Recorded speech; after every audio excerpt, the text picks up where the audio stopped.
Okay, so I'm Linda with FisheWear. So imagine you're standing on a riverbank in western Alaska. You're in Katmai Park, and there are grizzly bears all around you. And you're fly fishing with your best guide friend, Kate, and their fishing's a little bit slow. So you're sitting on the riverbank, and you're thinking about, what are some of the clothes that we could wear? Looking at our waders, looking at our wading belts, our base layers, they're all tan, green, gray, or black, so they're just all solid colors. And we're like, we could do something better. What could be really fun to create so that you could have some fun fishing clothing? So I grew up in Maine.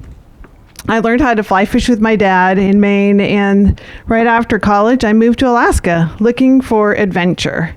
And so I started fishing again with my friends when I was in Alaska, and I realized that there wasn't a lot for women for fishing, especially for fly fishing.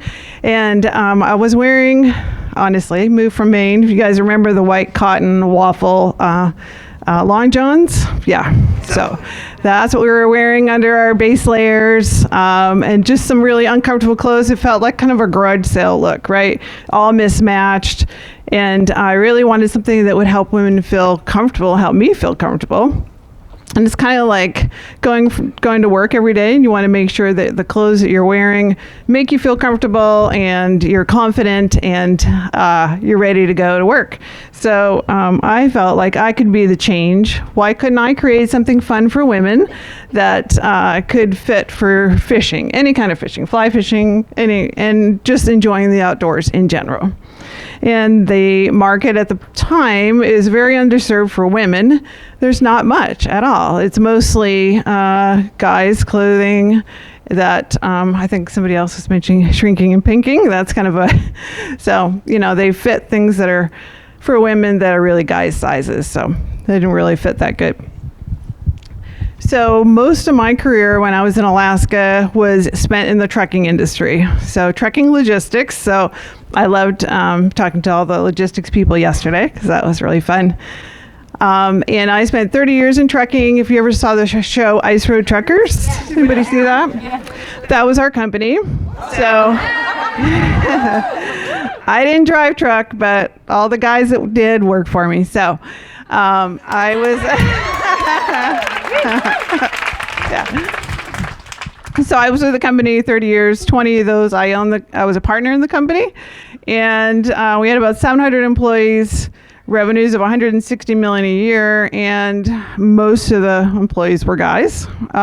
So I was definitely in a male-dominated industry for most of my career. So fishing was nothing new, except for even further behind than some of the industries I'd worked in.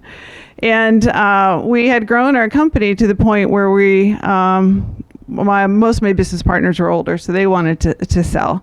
So during the time that I was running the company, I was the president the last 5 years before we sold, we used to take clients fishing. And I always make sure I had a women's trip. And I always wanted to make sure that I had gals out on the river. So we'd ask them, what kind of stuff do you guys want to wear? What would be fun for fishing and colorful that's not there now? So that was, again, kind of the impetus to start this. And so you can see some of the pictures of some of the gals that we take out fishing. But I also, so then when we sold our company, I pivoted. So has anybody had a career pivot here yet? Some are young, but yeah. All right.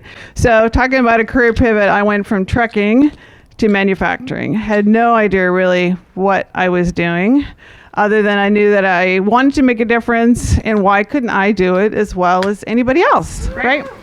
So, I mean, honestly, right? And it was foolish, but I don't know. But so I just dove into it. So a friend of mine, one of our friends is a photographer who does a lot of the work for us now, rented an office from her and just set up white sheets and started visioning, which I loved the creative board yesterday that we saw, visioning out what we'd like to see for the company and how we could grow it and what it would look like. And I even bought a book on Manufacturing 101. So I'm like, well, I've got to learn somewhere. And I started calling around friends, a lot of friends that were in the industry, and asked questions about where to find manufacturers and how I could set up this company and grow it. We even had a friend that let me use some of his graphic designers so that I could make some of my first prints. And that's kind of how we got started with some of the prints. We actually kind of coined the phrase fishing leggings and started that for women because especially we don't get to wet wade in Alaska a lot, but you can wet wade and they're wickable and they dry fast. But it's the warmer climates. I love fishing in Idaho because that's nice and warm. Yes, yeah. And so we, in 6 months, I had started creating art-based technical gear, and we had cash flow coming in the door. And I also worked a full-time job at the same time.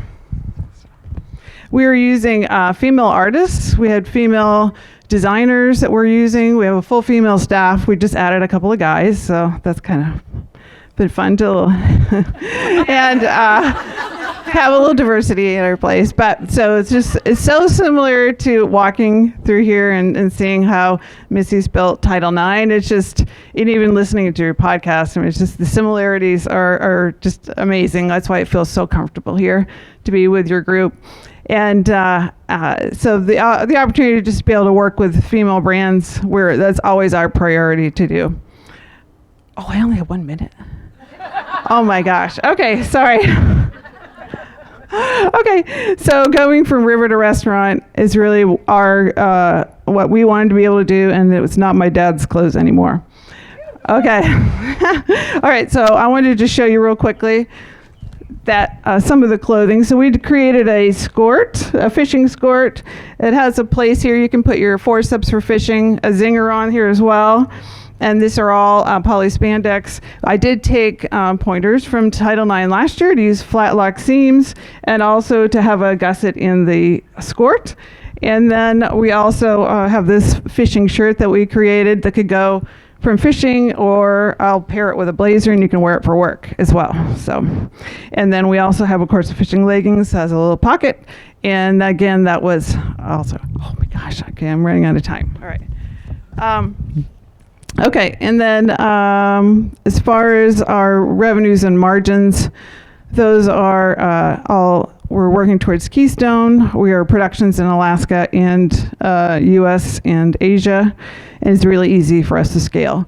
Most recently, oh my God, okay. Most recently, we got an award from Google, and we were selected to represent Alaska for their economic indicator or report, and so we were super excited about that, and that was last year. So what winning would mean to us is that not only could we help Title IX grow into the fishing industry, which is 20 million women are actually own fishing licenses. That's 37% of all anglers are women. So we'd love to have Title IX join us in that. I'd love to be able to help mentoring more women and to be able to show people that they too can pivot their careers. So Title IX, set the hook, and don't let us get away. Fish on.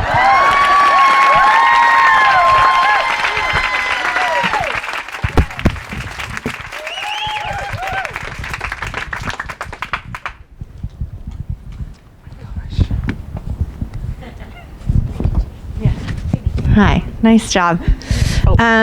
So you have been in business for about 8 years, and it looks like your average annual revenue is about 1.5 million. Yep. I'm just wondering what you know about your customer base and what the mix is between new customers and repeat customers. Oh, thank you. Yes. Sorry.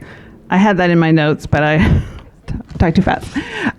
So right now, our customer likes bold, beautiful colors, and we have about 30,000 customers right now. And then 29% of those are returning customers, and about 70% new customers at any time. Got it. And so what does your marketing budget look like, and what are your most successful marketing channels? So right now our marketing budget is about 10%. And our most successful, I have my marketing gal here with me, so is Google, Facebook, Instagram. We've even been experimenting with Pinterest as well. Great, thanks. Yeah. How much year-over-year growth did you have in the last 12 months? At the last 12 months? I think it's about 20%. Yeah. What do you project for the next 12? So we're projecting this year should end up at 1.7, and then our goal is to get to 5 million by 2026.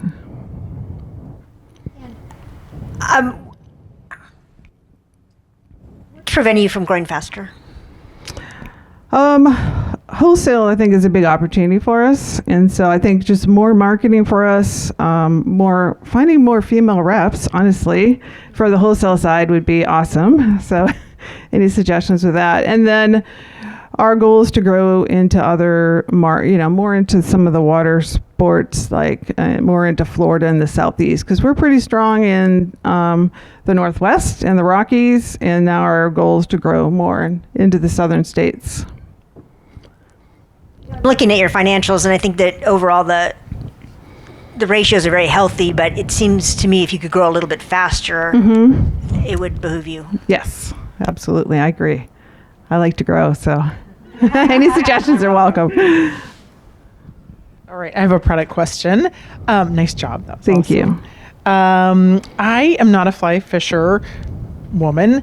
What is the number one feature, what's the most important feature on your product that really solves a problem for her? I think that, I really wanted to design clothing to help women feel comfortable, right? Because, and confident. So if it fits well in any silhouette, we have multiple sizes. So we try to have some diverse sizes all the way up to 3X. And so we want to make sure that they're comfortable, they can move in it, and it dries quickly. It's not too binding. We went with a wider waistband on these leggings, and that they can wear clothes under their waders or whatever they're fishing and go right to dinner. So, yeah. Nice job. Thank you. I am curious, as a brand in the outdoor industry specifically, Yes. Promoting on-water time for women, what your thoughts are on migrating to recycled materials. And I'm just curious if you have any sustainability initiatives to move that direction. Yeah, we do actually. We have a sun shirt that's bamboo, which has been great. And then actually the skirt, the short part of it is recycled poly as well. So we're trying to make sure that we go to as much of that as we can. And even our leggings are wrapped in twine. We're not in plastic bags. And so trying to do more and more as we can. Yeah. I have one more question. Okay. There's time. I saw that you did a collab with Orvis, and I was curious to hear more about how that came about. And yeah, we've actually been successful. Yeah. Thank you. Yeah, we. So I fell on the ice and broke my shoulder and my elbow, and the next day I'm getting ready to go to surgery, and I got a call from Orvis, and they're like, "Hey, we want to do a collab with you," and I'm like, "Well, my doctor told me I can't talk to you because I'm on drugs, but I have to wait."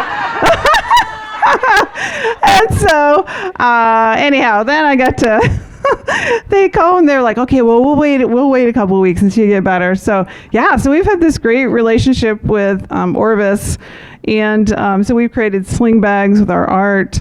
We're actually, they want to expand it now into the dog line. So we're going to do some products with dog with them. We also did a collab with Extra Tough Boots, if anybody knows Extra Tough. So we have our art inside Extra Tough Boots, and there may be a lobster boot coming out next month. So any lobster fans. And then we just did a collab with Rumple Blankets. So we have a blanket with Rumple, which has been great. And for a girl from Maine, we are actually featured in L.O. Bean in their flagship store. So it's been great. And they're huge supporters of ours. And they're actually our first EDI customer that we just launched for wholesale. So we're super excited. So lots of opportunities to grow. We just need to get it going. So thank you.